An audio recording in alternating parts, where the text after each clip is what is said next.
तो आज अगर आप मेरे चैनल पे नए आए हैं तो आप मेरे चैनल को देखते रहें। अच्छा लगता है तो सब्सक्राइब करें। आज मैं छात्रों आप लोगों के लिए कक्षा 12 में राष्ट्रीय आय बहुत महत्वपूर्ण चैप्टर है, जिसमें कुछ शब्दावलियाँ आती हैं जिसको बच्चे नहीं समझ पाते, तो उसी को समझाने का प्रयास मैं आप लोगों बच्चों कर रहा हूँ।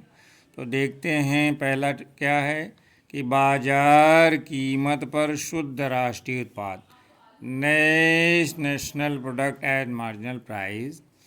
तो देखते हैं इसकी क्या डिफिनेशन है। सकल राष्ट्रीय उत्पाद, इसको इंग्लिश में कहेंगे ग्रॉस नेशनल प्रोडक्ट, यानी सकल राष्ट्रीय उत्पाद में से मूल्यह्रास डिप्रिसिएशन यानी घिसाई भी अगर घटा दें तो बाजार कीमत पर शुद्ध राष्ट्रीय उत्पाद NNPMP प्राप्त हो जाता है। सूत्र रूप में, फार्मूला के रूप में कैसे जानते हैं बाजार कीमत पर शुद्ध राष्ट्रीय उत्पाद? NNP, इसी को कहेंगे बाजार कीमत पर शुद्ध राष्ट्रीय उत्पाद, equal to gross national product minus depreciation यानी मूल्यह्रास। नेक्स्ट छात्रों, अब जानते हैं कि भारत में राष्ट्रीय आय जो होती है देश भर की, उसका आकलन कौन करता है? 1 नंबर में ऑब्जेक्टिव में आता है। तो जान लें छात्रों, भारत में राष्ट्रीय आय का आकलन केंद्रीय सांख्यिकी संगठन सेंट्रल स्टैटिस्टिकल ऑर्गेनाइजेशन CSO द्वारा किया जाता है। छात्रों, बजट वाले चैप्टर में अभी आगे आएगा, उसमें प्रगतिशील कर किसे कहते हैं? प्रोग्रेसिव टैक्स उस कर को कहते हैं जिसमें करदाता की आय जितनी अधिक होगी उतने ही अधिक अनुपात में वे कर अदा करते हैं। इसका मतलब है जो जिसकी आय कम है वो कम टैक्स देगा, जिसकी आय ज़्यादा होगी कमाई वो उसी अनुपात में ज़्यादा टैक्स अदा करता है। नेक्स्ट, सकल घरेलू उत्पाद gross domestic product. Next definition आती है कि ग्रॉस डोमेस्टिक प्रोडक्ट क्या है। तो सकल घरेलू उत्पाद हिंदी में कहेंगे तो सकल घरेलू उत्पाद का अर्थ है किसी देश की सीमा के अंतर्गत उत्पादित वस्तुओं सेवाओं का कुल मूल्य होता है। जैसे हमारा भारत देश है तो इससे साल भर के अंदर जो है देश की सीमा के अंतर्गत उत्पादित वस्तुओं और जो सर्विसेज होती हैं दोनों का कुल मूल्य होता है। नेक्स्ट छात्रों, व्यक्तिगत आय पर्सनल इनकम, ये भी पूछा जाता है व्यक्तिगत आय प्रयोज्य आय क्या है। तो पहले देखते हैं व्यक्तिगत आय क्या है।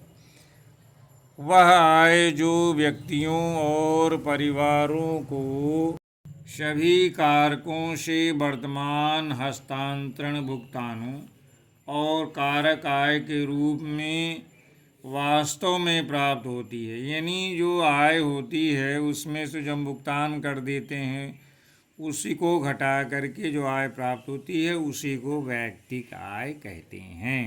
नेक्स्ट, व्यक्तिगत प्रयोज्य आय पर्सनल डिस्पोजल इनकम। व्यक्तिगत प्रयोग आय पर्सनल डिस्पोजल इनकम वह आय है जो व्यक्तियों की सभी स्रोतों से प्राप्त होती है। व्यक्तियों को सभी जितनी उसकी कमाई होती है तो उसको जो है सभी स्रोतों जितनी आय होती है तथा सरकार द्वारा आरोपित करों के भुगतान के बाद व्यक्ति के बाद बच जाती है। इसका मतलब यह है जैसे हम कोई भी व्यक्ति 10,000 कमाता है और उसमें सरकार कुछ शुल्क लगा देती है सेवाओं की, तो उसका जब भुगतान कर देता है तो जितना पैसा उसके पास बचता है जिसको खर्च कर सकता है अपनी इच्छा से, वही उसकी पर्सनल डिस्पोजल इनकम होती है। फार्मूला के रूप में देखते हैं छात्रों, व्यक्तिगत प्रयोज्य आय equal to personal income minus प्रत्यक्ष कर डायरेक्ट टैक्सेस माइनस गवर्नमेंट की जो विविध रिसिप्ट होती हैं सरकार की विविध प्राप्तियाँ। इन्हीं व्यक्तिगत आय में से प्रत्यक्ष कर, आदमी जब वेतन कमाता है तो उस पर टैक्स भी लगता है, तो जो टैक्स देते हैं या शुल्क का भुगतान करते हैं हम सरकार को, वो सब घटा देते हैं तो हमारी व्यक्तिगत आय प्राप्त हो जाती है। नेक्स्ट, राष्ट्रीय आय की संगणना करने की विधियों का उल्लेख करिए। दीर्घ उत्तरीय प्रश्न में छात्रों कक्षा 12 में अर्थशास्त्र पेपर में आता है कि राष्ट्रीय आय की कैलकुलेशन, संगणना माने कैलकुलेशन, कैसे जोड़ेंगे, कितना हुआ। तो देखते हैं कितनी विधियां प्रचलित हैं। ऑब्जेक्टिव में भी आता है कि कितनी तरह की प्रणालियां प्रचलित हैं राष्ट्रीय आय को मापने की। पहली बात है उत्पादन प्रणाली, दूसरा है आय प्रणाली, तीसरा है दोनों को मिलाकर मिश्रित प्रणाली, और चौथा है एक्सपेंडिचर मेथड। अब छात्रों देखते हैं दीर्घ उत्तरी में कि एक्सपेंडिचर मेथड यानी राष्ट्रीय आय की व्यय विधि द्वारा राष्ट्रीय आय की गणना कैसे की जाती है। एक्सपेंडिचर मेथड इंग्लिश में कहेंगे, यानी व्यय विधि द्वारा। ये व्यय विधि द्वारा राष्ट्रीय आय की गणना निम्नलिखित चरणों में, स्टेप्स में की जाती है। पहला स्टेप क्या है छात्रों? बाजार कीमत, जो मार्केट प्राइस होती है, पर एक वर्ष में किए जाने वाले निम्नलिखित तथ्यों को जोड़ करके सकल घरेलू उत्पाद ज्ञात किया जाता है। यानी पहले हम क्या ज्ञात करते हैं? सकल घरेलू उत्पाद, जिसमें क्या शामिल है? निजी अंतिम उपभोग व्यय, सरकारी अंतिम उपभोग व्यय, सकल घरेलू स्थिर पूंजी निर्माण, स्टॉक में परिवर्तन, और शुद्ध निर्यात, यानी निर्यात आयात को घटा लेते हैं तो जो नेट निर्यात एक्सपोर्ट आ जाता है। तो ये इतने स्टेप हैं। पहले में हम जीडीपी ज्ञात कर लेते हैं व्यय विधि में। फिर दूसरा स्टेप यानी चरण को स्टेप भी कहते हैं, तो बाजार कीमत पर सकल घरेलू उत्पाद जो हमने ज्ञात किया, जिसमें इतनी बातें आती हैं, उसमें से शुद्ध अप्रत्यक्ष कर, इनडायरेक्ट टैक्स, और मूल्यह्रास, डिप्रिसिएशन, यानी सकल घरेलू उत्पाद में से अगर अप्रत्यक्ष कर और मूल्यह्रास घटा देते हैं तो वो शुद्ध घरेलू आय प्राप्त हो जाती है। नेक्स्ट, तीसरा चरण है शुद्ध घरेलू आय में से जो हम विदेशों से प्राप्त आय होती है, तो शुद्ध घरेलू आय जो हमको प्राप्त हो गई सेकंड चरण में, इसमें से विदेशों से प्राप्त शुद्ध कारक आय जोड़ देते हैं तो राष्ट्रीय आय ज्ञात हो जाती है। नेक्स्ट, व्यय विधि वस्तुओं सेवाओं के प्रवाह के संबंध में, फ्लो है ये राष्ट्रीय आय में, इन तथ्यों को मापने का प्रयास करती है। यानी व्यय विधि से हम क्या क्या नापते हैं देखते हैं। पहला है निजी उपभोग के लिए वस्तुओं और सेवाओं का प्रवाह, यानी व्यय विधि में पहला क्या देखते हैं कि निजी उपभोग के लिए वस्तुओं सेवाओं का प्रवाह। दूसरा है सरकारी उपभोग के लिए प्रवाह। तीसरा है सकल घरेलू स्थिर पूंजी निर्माण के लिए प्रवाह। चौथा है माल सूची के लिए प्रवाह, और पांचवा है शुद्ध निर्यात के लिए प्रवाह। नेक्स्ट, प्रमुख सावधानियां। अगर हम व्यय विधि से राष्ट्रीय आय का कैलकुलेशन कर रहे हैं तो कुछ प्रिकॉशन बरतना जरूरी है। क्या देखते हैं सावधानियां बरतनी जरूरी है?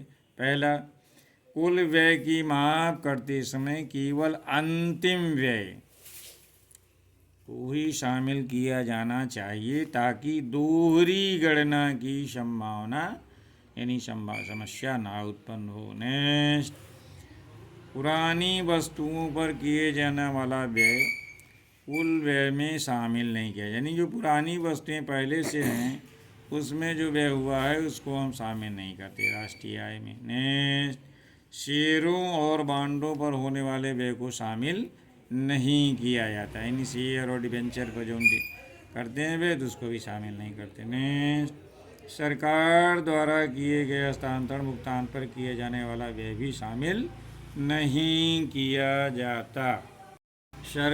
ने स्वयं उपयोग के लिए यानी स्वयं उत्पादित वस्तुओं के ऊपर व्यय, जैसे कृषक अपने लिए गेहूं का उत्पादन करता है, मकान मालिक अपने उपयोग के लिए मकान बनाता है, को शामिल किया जाना चाहिए। यानी स्वयं उपयोग की वस्तुओं को राष्ट्रीय आय में शामिल करते हैं। नेक्स्ट है तो छात्रों व्यय विधि द्वारा, ये अगर आता है क्वेश्चन तो इतना आते लिखेंगे। नेक्स्ट है अगर उत्पादन विधि द्वारा राष्ट्रीय आय की गणना दी दूसरी में आती, value added method or product method. मूल्य वृद्धि विधि, इसको मूल्य वृद्धि विधि भी कहते हैं मेथड। वह विधि है जो 1,00,000 वर्ष में देश की घरेलू सीमा के अंतर्गत प्रत्येक उत्पादक उद्यम के योगदान या मूल्य वृद्धि की गणना करके बाजार कीमत पर जीडीपी सकल घरेलू उत्पाद को नापती है। यानी मूल्य उत्पादन विधि क्या है, एक लेखा वर्ष में देश की जो घरेलू सीमा है उसके अंतर्गत जितने उद्यमी होते हैं उत्पादक जो योगदान करते हैं मूल्य वृद्धि करके, तो उसका हम सकल घरेलू उत्पाद ज्ञात कर लेते हैं। मूल्य वृद्धि या उत्पादन विधि दोनों एक ही बातें हैं, द्वारा राष्ट्रीय आय को मापने के उनके कदम उठाए जाते हैं। पहला कदम है छात्रों, उत्पादन उद्यमों का वर्गीकरण 3 क्षेत्रों में किया जाता है। पहला क्या है, पहला ये है कि प्राथमिक क्षेत्र कृषि क्षेत्र होता है, द्वितीयक इंडस्ट्रियल सेक्टर होता है, तीसरा होता है सेवाएं सर्विसेज। तो पहला हम 3 वर्ग क्षेत्रों वर्गीकरण के लिए प्राथमिक से द्वितीयक और तृतीयक। दूसरा कदम क्या है, उत्पाद की मात्रा को बाजार कीमत से गुणा करते हैं। जितना उत्पाद होता है किसी सेक्टर में उसको हम बाजार कीमत से गुणा कर दें तो टोटल उत्पाद मूल्य ज्ञात हो जाता है। उत्पाद मूल्य में से मध्यवर्ती वो को घटाकर सकल मूल्य वृद्धि ज्ञात की जाती है। सकल मूल्य वृद्धि से मूल्य ह्रास को घटाने पर शुद्ध मूल्य वृद्धि ज्ञात हो जाती है। तीसरा स्टेप, कारक लागत पर शुद्ध मूल्य वृद्धि जो घरेलू आय के समान होती है को ज्ञात करने के लिए कीमत पर शुद्ध मूल्य वृद्धि में से शुद्ध अप्रत्यक्ष करों को घटाया जाता है और इसमें जो विदेशों से प्राप्त शुद्ध आय जो होती है उसको राष्ट्रीय आय में जोड़ लेते हैं। तीसरा, अब ये है 3 स्टेप्स हुए। अब इसमें हम सावधानियां क्या बरतेंगे उत्पाद विधि में। राष्ट्रीय आय का आकलन करते समय हम उत्पाद विधि में निम्न सावधानियां जरूरी है। केवल अंतिम वस्तुओं को राष्ट्रीय आय के कैलकुलेशन में गणना में शामिल किया जाता है, जिससे दोहरी गणना की समस्या से बचना चाहिए। नेक्स्ट, पुनः विक्रय होने वाली वस्तुओं को राष्ट्रीय आय के आकलन में शामिल करके, यानी जो पुनः विक्रय हो सकती है, एक बार बिकने से तो उनका कीमत हो जाती जुड़ जाती है, तो बार बार बिकने से तो दोहरी गणना की समस्या से बचना चाहिए। स्वयं उपभोग के लिए किए जाने वाले उत्पाद, जैसे कृषक है तो अपने उत्पाद वस्तुओं स्वयं लोग प्रयोग करता है, निश्चित रूप से उसको राष्ट्रीय आय में शामिल किया जाना चाहिए। धन्यवाद छात्रों। आप मेरे अर्थशास्त्र में अभी मैं और भी डालूँगा जो है चैप्टर जो इम्पोर्टेंट है परीक्षा की दृष्टि से, तो आप मेरे वीडियो को देखते रहें, लाइक करें। धन्यवाद।